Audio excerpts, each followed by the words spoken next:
Yo, what's up guys, it's King Sean here, and in today's video, I will be bringing you guys my official preview video for the Commanders divisional round matchup against the Detroit Lions. This is going to be obviously very tough matchup, the Lions coming off their bye week, and we'll see how we fare up against them. It's going to be a very fun game to watch for sure. So, if you guys are new to my channel, leave a like down below, subscribe, and turn on notifications. And with that out of the way, let's get straight into today's video. Moving on to the injury report, and I'm not going to spend too much time on this because not much to see here. Starting with the Commanders, only one guy ruled out, Jordan McGee. We already knew he wasn't playing. Dan Quinn told us on Monday. Mikal Walker and Colson Yankoff, both questionable. We'll see if they activate Yankoff off of IR. And then as for Walker, he is questionable with an illness, didn't practice today. If I had to guess, still think he's going to play on Saturday night, but we don't want to lose him because right now our linebacker depth, it's just, who is it? Nick Ballore behind Bobby Wagner and Frankie Louvu since Jordan McGee is out for this game. And although Mikal Walker isn't great, he's still linebacker depth, right? So if he's out, then, you know, that would hurt our linebacker depth. And Bobby Wagner, he's going to play, which I'm not surprised at all. Like, I knew he wasn't going to miss this game. If there was any guy that didn't need to practice this week, it was Bobby Wagner. Obviously, he rolled his ankle versus the Bucks on Sunday night. It was friendly fire by Jalen Holmes, I'm pretty sure, but he's going to be good to go. He said it himself in his media scrum today, and Dan Quinn said it himself in his presser today, and he's going to be just fine. The injury shouldn't slow him down at all, so that's good. And then everybody else on here, good to go. So we are pretty much fully healthy. And then as for the Lions, they're pretty much fully healthy as well. Taylor Decker, Terrion Arnold, Dave Montgomery, they're good to go. Ennis Rakestraw, he's questionable with a hamstring and illness. Pat O'Connor and Kevin Zeitler, both of those guys were ruled out. And Zeitler's the biggest one on here. He is one of the Lions starting guards. So them being out one of their starting guards, you know, is a little significant. Now, I don't think that should impact them too much. Like, the Lions are just so good up front. They probably have a backup guard that could step in right away or can step in easily for Zeitler and be solid, right? And they obviously have a whole elite O-line, right? Their right tackle to left tackle, great. So, you know, Zeitler being out hurts them a little bit, but shouldn't hurt them too much, right? So overall, Lions are fully healthy, which you expect coming out the bye, and then we're fully healthy. So both teams are pretty much fully healthy for Saturday night's game. Moving on to keys to victory. Key to victory number one for the offense, protect Jaden. Jaden needs to protect himself, of course. And also, we have to avoid turning the ball over and avoid any mistakes. So mistakes, that includes turning the ball over, but also having procedural penalties. Penalties that could hurt us a whole lot, like holdings, false starts, illegal man downfield, things of that nature, right? So we have to avoid those type of penalties, and especially against the Lions. Look, if we make a lot of mistakes against the Lions, they're going to take advantage, right? Like, our best defense in this game is going to be our offense, and I'm going to expound upon that more as we get into these keys to victories. But, you know, our defense, I just don't have much confidence in them to stop the Lions for the entire game. Maybe they get a stop here or two, but, you know, I just don't trust them to stop the Lions at all, right? We can't make any mistakes on the offensive side of the ball, because if we do, then the Lions could take advantage of those opportunities. Their secondary does not drop picks. Brian Branch, Kirby Joseph, they are interception machines, so they don't drop picks, right? So gotta avoid turning the ball over, and we gotta avoid making mistakes. And also, we gotta protect Jaden, of course. You know, versus the Bucks, we did allow pressure a whole lot, I feel like, in the first half, but in the second half, I feel like we did a better job of that. Brandon Coleman was pretty bad versus the Bucks on Sunday night. Like, run blocking, we weren't great, obviously, but pass blocking, we were a lot better. However, you know, Jaden was still getting a lot of pressure on him, and Brandon Coleman, he was getting beat a lot. Nick Allegretti, he was getting beat some. Same with Andrew Wiley, right? So we got to do a good job of protecting Jaden in this game. The Lions, they do have some guys that can get to the quarterback, like Zadarius Smith. I know they have DJ Reader.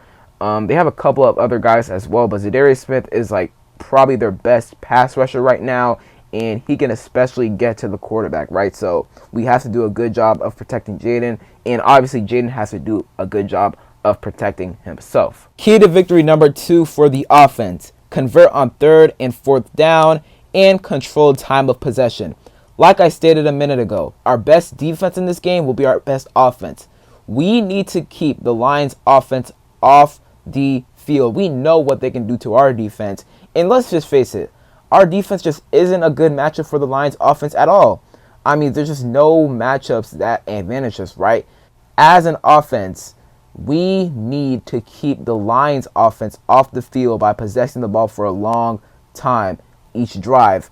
We had a 17-play drive against the Buccaneers on Sunday Night Football. I think that drive went for like 7, 8, maybe even 9 minutes. That was a long drive. We need to have one, maybe even two of those drives this game. We need to possess the ball for a long time on each and every one of our drives.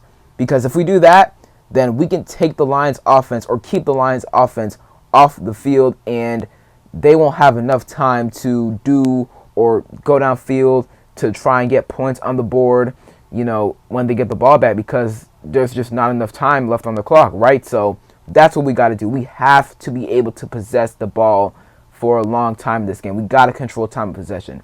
That's what we did to beat the Bucs. We only had 48 defensive snaps. 48 defensive snaps. That's insane. But that shows you we control time possession. I think our offensive snaps were like 78, so that's a 30-snap difference between our offense and our defense. We have to control time of possession in this game, right? So, that's a part of key to victory number 2. And obviously, converting on 3rd and 4th downs is how you extend drives. We've been great at converting on 3rd downs and 4th downs all season long. This game might be the most 4th down conversion attempts you see all year. We're going to match the Lions' energy. You already know the Lions. You already know Dan Campbell. They go for it on 4th down no matter what. They go for it on their own territory or in their own territory. They don't care. If they feel like they can pick it up, they're going to go for it on 4th down because they have trust in Jared Goff and their offense, right? Just like we have trust in number 5, Jaden Daniels. So we're going to match their energy in this game, and we need to convert on almost every single one of our 4th downs, and we need to convert on a good chunk of our 3rd downs, because that's how we're going to extend drives. That's how we're going to, control time possession. And I feel like if we do that, then we'll have a great chance of winning this game. And then the final key to victory for the offense, we have to score touchdowns in the red zone on the majority of our trips to the red zone. We're not going to beat the Lions by just scoring field goals. That's just not going to happen. They are going to put up points. They might put up 30-plus points in this game, right? They have been for the past, this entire season, but especially over the past, 5-6 weeks, right? They've been scoring massive amount of points, and we got to match their energy in this game. We got to score points too, and that comes in the form of touchdowns. I need at least 70% of our drives or trips to the red zone to end in touchdowns, because we're not going to beat the Lions once again by only putting up 3 points each time we take a trip to the red zone. Versus the Bucs, we were 2 for 5 in the red zone, scored 2 touchdowns. That's just not good enough. We're not going to beat the Lions with that formula, right? We would have blown the Bucs out if we scored a touchdown on at least 4 or 5 or maybe even 3 of 5 of those red zone drives, right?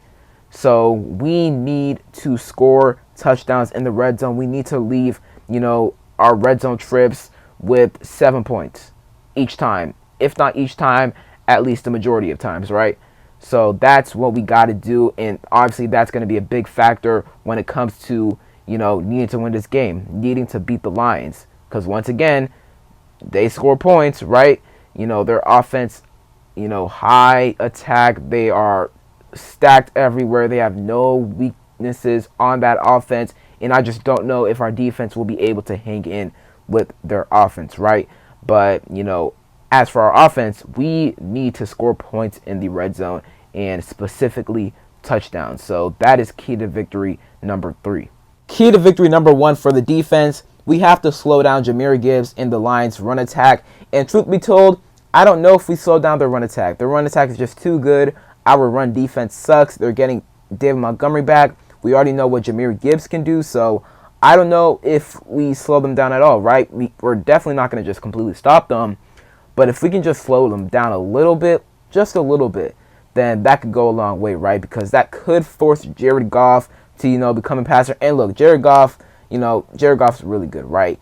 But I guess you could say you'd rather Jared Goff beat you than the running backs beat you, right? The run game beat you. So, if they can't or if we can slow them down just a little bit on the run, then that may force Jared Goff to become more of a passer, which he can certainly do, right? Like, I'm not, discrediting Jared Goff's passing ability at all, but their run game is super scary, right? So we just have to find some way to slow their run game down, man. I don't expect us to fully stop it. And versus Bucky Irving and the Bucks running game, we actually did a good job of stopping the run game in the first half. But in the second half, they started attacking our edges on the ground, and Bucky Irving was having a really good second half. And then they had that fumble, and, they didn't obviously really get to the ground a whole lot for the rest of the game. But Bucky Irving was having really good success on the ground in the second half, right? So I expect the same from the Lions running backs, but if we could just slow them down a little bit, then that can go a long way in the game for sure. Key to victory number 2 for the defense.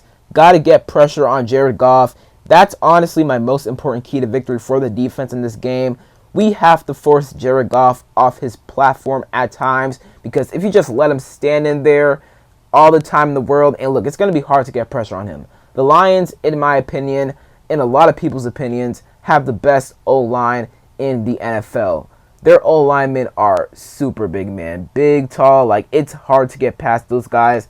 However, if we can just generate some pressure on Jared Goff, force him off his spot, he can make some risky mistakes. Like, we've seen him do it in the past this season. Like, he threw 5 interceptions versus the Texans. He also had a couple other games with multi-interceptions or multi-turnovers. Pretty sure versus the Vikings in Week 18, he had like 2 turnovers, I think 1 fumble, 1 interception, or 2 interceptions, right? So, you can create some turnovers. You can make Jared Goff, make some mistakes, right? But in order to make him do so, you have to get pressure on him.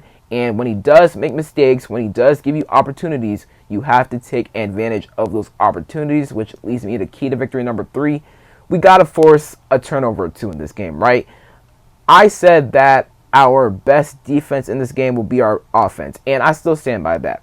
However, if our defense can create a turnover or 2, then, man, that can help us, because, we're going to have to get at least 1 stop in this game. Like, I don't even care if we hold the Lions to a field goal. If our offense does what I expect them to do, and that is to score on almost every single one of their drives, then we may have to get at least 1 stop on defense in this game, whether that's holding the Lions to, 3 points or forcing them to punt, right? But getting a turnover off of Jared Goff or the Lions, that would be huge. That could go a very, very long way, and that could honestly have the chance to shift sort of the momentum in the game, depending on how the game is going, man. So, like DQ, Joe Wood Jr., the entire defensive coaching staff preaches ball is life, right? And we had a fumble recovery, obviously, Sunday Night Football versus the Bucks. Shout out to Bobby Wagner, man. He did a great job of recovering that fumble. Finally, we recovered a ball that was on the ground, right? We haven't done that in I don't know how long, right? So, that was huge. But, creating a turnover in this game, it could really go a long way. So, once again, getting pressure on Jared Goff will be very important, and then forcing him to make some mistakes or risky decisions could lead to a turnover opportunity, which we need to take advantage of. Moving on to my final score prediction, and I do have us losing this game, as y'all can see, but I wouldn't be surprised at all if we won. Look, everybody got us as underdogs. We're like 9.5-point underdogs in this game, and I feel like that's a steep line, right? Like, I obviously have the Lions beating us, but I think it's going to be way closer than, 9 points, 10 points, right? I don't think 9.5-point line, obviously the Lions are a great team, the best team in the NFL, you can argue, right? Maybe just behind the Chiefs, because the Chiefs are the Chiefs. When they're in playoff mode, they are pretty much unstoppable. But, the Lions' most talented offense in the NFL, one could say, with the best running back duo in the NFL, in my opinion. So, it's going to be hard to stop them. But I think this game is going to come down to, can our offense possess the ball for long enough so that the ball won't be in the Lions' offense's hands for the majority of the game, right? And if we're able to do that, then I think we're going to win this game. I really do think so. Because, hey, you already know, you give JD5 in the offense the ball last, hey, you might as well pack it up and go home. Because he's going to lead us downfield, get us a score, game-winning score. We are going to win the game, right? So, hey, JD5 gets the ball last. The, score is close, really close. We're within, maybe 4 or 5 points, 3 points. We're going to win the game. We are going to win the game, right? But, once again, this game is going to come down to whether or not our offense can, possess the ball more than, the Lions' offense. Basically, can we control time of possession? And I think we are capable in doing so, but our defense, man, I just don't think they'll be able to stop the dynamic Lions offense, man. I don't. So, have us losing 31-26. Think it's going to be a really close game. Our season has been tremendous, right? And if we go out this weekend, well, I mean, it's been an amazing season, right? But I don't expect us to go out. Well, I was losing, but once again, would not be surprised, if we won this game at all, right? Because weekend with Jaden Daniels, we can beat any team, right? So, once again, have us losing 31-26, but if we won this game, would not be surprised at all. So comment down below your score prediction and who you guys think will win this game. So that is it for today's video. Hope y'all enjoyed. If you did, leave a like down below, subscribe, turn on notifications, and other than that, it's been King Sean, and I'm out. Peace.